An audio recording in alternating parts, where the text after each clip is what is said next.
Évangile de Jésus-Christ selon saint Matthieu.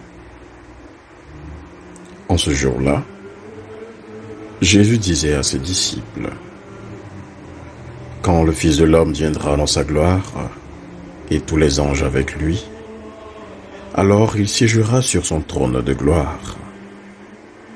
Toutes les nations seront rassemblées devant lui. Il séparera les hommes les uns des autres, comme le berger sépare les brebis des boucs. Il placera les brebis à sa droite et les boucs à sa gauche. Alors le roi dira à ceux qui seront à sa droite: venez, les bénis de mon Père, recevez en héritage le royaume, préparé pour vous depuis la fondation du monde. Car j'avais faim, et vous m'avez donné à manger. J'avais soif, et vous m'avez donné à boire. J'étais un étranger, et vous m'avez accueilli. J'étais nu, et vous m'avez habillé. J'étais malade, et vous m'avez visité. J'étais en prison, et vous êtes venus jusqu'à moi. Alors les justes lui répondront: Seigneur, quand est-ce que nous t'avons vu? Tu avais donc faim, et nous t'avons nourri. Tu avais soif, et nous t'avons donné à boire. Tu étais un étranger, et nous t'avons accueilli. Tu étais nu, et nous t'avons habillé. Tu étais malade, ou en prison. Quand sommes-nous venus jusqu'à toi? Et le roi leur répondra: Amen, je vous le dis. Chaque fois que vous l'avez fait à l'un de ces petits de mes frères, c'est à moi que vous l'avez fait. Alors il dira à ceux qui seront à sa gauche: allez-vous-en loin de moi, vous les maudits, dans le feu éternel préparé pour le diable et ses anges. Car j'avais faim, et vous ne m'avez pas donné à manger. J'avais soif, et vous ne m'avez pas donné à boire. J'étais un étranger, et vous ne m'avez pas accueilli. J'étais nu, et vous ne m'avez pas habillé. J'étais malade et en prison, et vous ne m'avez pas visité. Alors ils répondront eux aussi: Seigneur, quand avons-nous vu avoir faim, avoir soif, être nu, étranger, malade ou en prison, sans nous mettre à ton service? Il leur répondra: Amen, je vous le dis. Chaque fois que vous ne l'avez pas fait à l'un de ces plus petits, c'est à moi que vous ne l'avez pas fait. Et ils s'en iront ceux-ci au châtiment éternel, et les justes à la vie éternelle.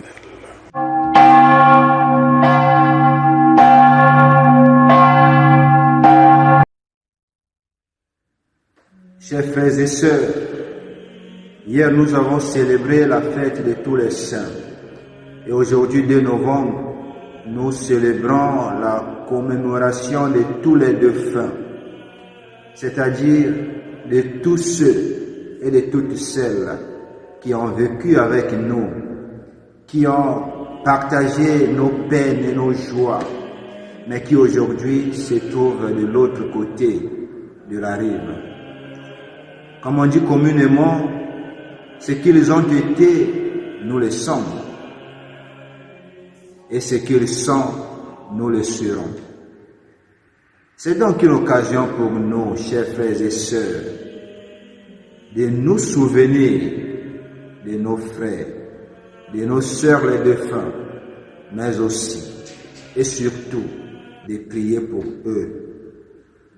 C'est aussi une occasion pour nous de revoir notre vie présente en préparant notre vie future. Car vous savez bien que pour nous chrétiens, la mort n'est pas la fin de la vie, mais la fin d'une vie, cette vie terrestre. Notre vie ici sur cette terre, chers frères et sœurs, est une préparation à la vie éternelle, la vie avec Dieu. Nous vivons donc en tension vers. Mais cette vie éternelle ne sera que la conséquence de notre vie actuelle. Chacun de nous sera jugé et récompensé selon son vécu, selon sa conduite ici sur cette terre.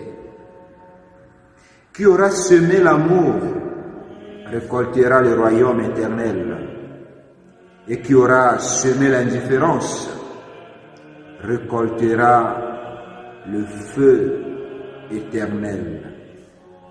C'est ce que nous dépeint l'évangile de ce jour. La liberté, on pourrait dire, est donc donnée à chacun de nous de choisir sa récompense, de choisir sa destination finale. Nous sommes placés, frères et sœurs, devant notre responsabilité. Que chacun prenne ses responsabilités en revisitant sa vie. Mais surtout, n'oublions pas que le choix à faire doit être déterminé, doit être décisif, car avec Dieu, il n'y a pas de demi-mesure, où tu es chaud, où tu es froid. Les tièdes, nous dit le livre de l'Apocalypse, Dieu les vomit. Ne soyons donc pas tièdes dans nos choix, ne soyons pas tièdes dans notre foi. Soyons plutôt déterminés, soyons précis, soyons décisifs et soyons justes dans tout ce que nous faisons. Alors toi, ma sœur, toi, mon frère, quel est l'état de ta vie actuelle? Es-tu du côté de l'amour ou du côté de l'indifférence? Que fais-tu à l'endroit des plus petits, les veufs, les veuves, les orphelins, les sans-abri et les laissés pour compte qui sont placés devant toi? Les visites-tu? Leur donnes-tu à boire et à manger? Visites-tu les prisonniers? Ou bien tu penses à toi-même en détournant ton regard à leur souffrance? Telles sont, chers frères et sœurs, les questions que je nous propose pour approfondir notre méditation. Car c'est là, et là seulement, que se joue le présent et le futur de notre vie. Et donc, chers frères et sœurs, prions en cette journée dédiée aux morts pour tous nos défunts, et que par la miséricorde de Dieu, toutes leurs âmes reposent en paix. Amen.